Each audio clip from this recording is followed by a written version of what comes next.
Hi, Madam Butterfly.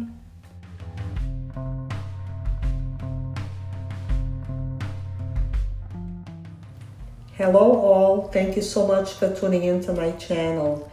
Today I'm going to show you how I came about to install my fence around my property in my garden. Stay tuned and enjoy. Thank you for stopping by. The first thing that I had to do was get permission from my HOA.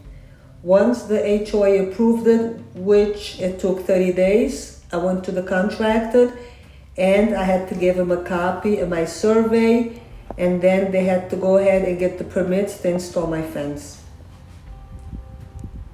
Once the contractor got the permits from the city, they came ahead and they started installing. It actually took 30 days to get the permit from the city.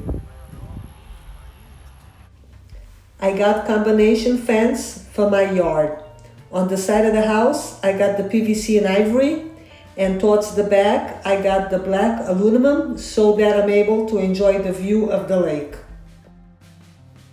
Both fences were installed 3 feet deep with concrete to make it solid, so in case we get a heavy storm, it will not fall over.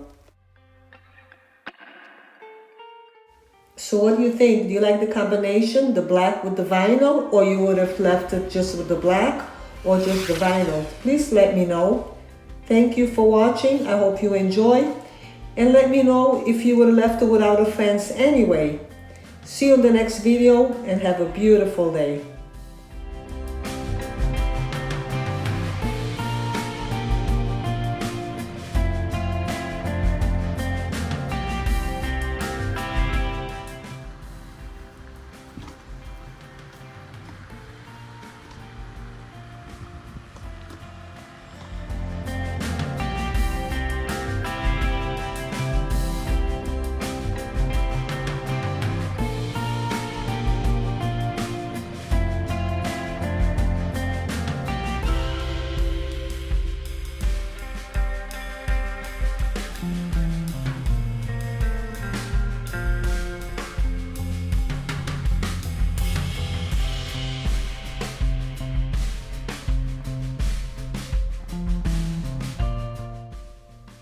Well, I hope you enjoyed this video. I have to go now. I'm going shopping for new plants.